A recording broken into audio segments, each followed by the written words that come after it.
One day, when the glory comes, it will be ours, it will be ours. Oh, when the war is won, we will be sure, we will be sure. Oh, glory, Glory's coming after it. He's a ball now.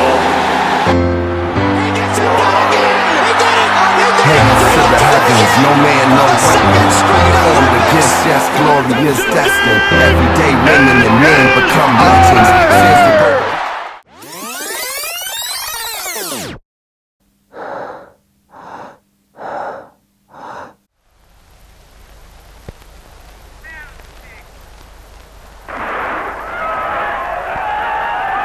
Goggins is ahead. Stunbag and Bosman are fighting. In the Rio Olympics, 74 records were broken. 74 records across 28 sports. Athletes continue to get faster, larger, and stronger. Or do they? Sports have been progressing ever since athletes have been playing them. Many people believe humans are evolving, or just simply working harder. But no, how could humans possibly evolve in just 100 years? That's not nearly long enough. So it must be something else. When breaking down the different aspects of sports over the years, the one thing that has changed the most is technology. All sports have been impacted by technology, but those that have been influenced the most are running, biking, swimming, and baseball. Equipment innovations have revolutionized these sports. New and more efficient track materials, denser but lighter bats, different pool shapes, more hydrodynamic swimsuits, and lighter, more aerodynamic bikes are just a few examples of the impact technology has had in the last century. In 2016, Michael Phelps won the gold medal in the 200-meter butterfly with a time of 1:53.36. The world record set in 1959 was 2:19, set by Mike Troy. Now the argument could be made, Michael Phelps? He's the greatest Olympian of all time. You cannot compare to him. Well, if Troy were to race in 2016 in the initial heats, he would be dead last by almost 20 seconds. In fact, out of the 28 200-meter swimmers that traveled to Rio, not a single one swam above 2 minutes. So where did those 20 seconds go? The two leading factors in these time improvements are gutters and pools and better designed swimsuits. Modern racing pools have gutters, which are essentially splashover zones. This eliminates any turbulence that results from a swimmer's motion. Imagine throwing a stone into a pond. Those ripples that had previously bounced off the side of the pool and traveled back to the center, now just splashed over the pool.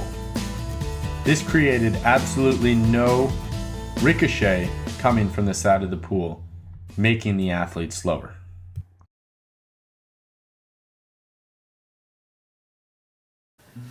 So there's a huge difference. Larrabee is the world record holder.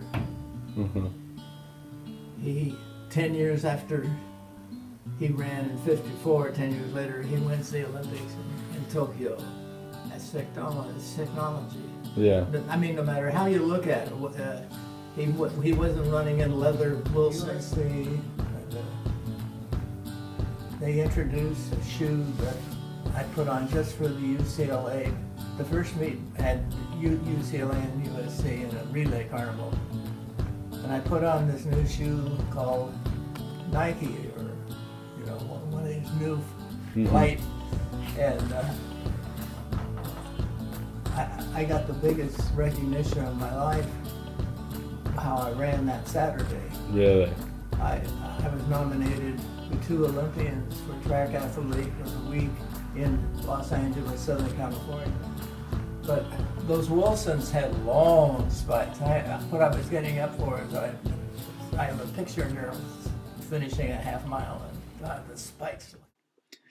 Jesse Owens won the 100-meter sprint in 1936 with a time of 10.3 seconds. Usain Bolt won the 100-meter sprint in 2009 with a time of 9.58 seconds. Jesse Owens would be about 20 feet behind Usain Bolt. But if Jesse Owens ran with Usain Bolt, he would be as fast or even faster than him. How is this even possible? Jesse Owens ran on a wood ash track, a track that was soft and very spongy. His spikes tore up the ground and it would require longer spikes to get a good grip. This means that with every step he had to use more energy because the soft track absorbed energy. Usain Bolt runs on a hard, composite rubber track that is very springy. It rebounds the energy of the strides, causing him to move faster. He also uses short spikes, and they were much lighter than anything Jesse Owens ever had. The biggest difference is the start, the most important part of a sprint. Jesse Owens would dig 2 footholds in the wood ash track to push off at the start of the race. This is much better than a standing start because with the first hard push on a wood ash track, you can easily slip, causing a bad start. Usain Bolt uses starting blocks. Starting blocks are small angled platforms that a runner can push off without the risk of slipping. They are above the ground opposed to footholds that are dug into the ground. Even that small difference in the starting height of a sprinter makes a huge difference in a 10-second race. But what's even more interesting is that starting blocks were invented in 1929 by Charles Booth. So why would Jesse Owens not use starting blocks? That's because no one used starting blocks for many years after they were invented. But once people started to use them, runners all over were breaking 10 seconds. Along with the increase in start speed, the starting blocks are not destructive to the track, unlike the footholds that required holes in the ground.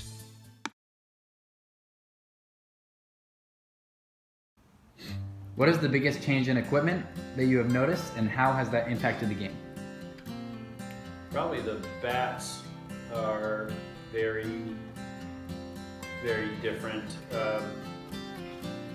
Originally, when I started playing, we were still hitting with wood. Then we went to aluminum, and aluminum wasn't all that good. But today, there's different levels of composite and materials, and they're much more almost space age. A lot of technology goes into making the equipment today, the bats especially, versus when I was playing. Baseball is a sport that has been greatly affected by technology. It first started out with being played without baseball gloves, and athletes were catching the balls with their bare hands. The game was first played like this because it was based off the more popular sport at the time, cricket. It wasn't until the hand injuries players were suffering that participants in the sport started using a thick leather glove to protect their hands. Once the baseball glove had been around as a protective device for a couple years, glove makers developed the baseball glove into a tool that players could use to make more exciting plays that weren't possible before. The invention of the webbing was the biggest advancement, as it gave the player much more area in which they could catch the ball. And as gloves became more and more popular, the gloves became more position specific. A catcher's glove is much different than a first baseman's glove, which in turn is different from an infielder's glove as well as an outfielder's. The other equipment in baseball has undergone many changes as well. Baseball bats were not always round as we know them. When baseball was first invented, players were showing up to the game with all sorts of sizes and shaped bats.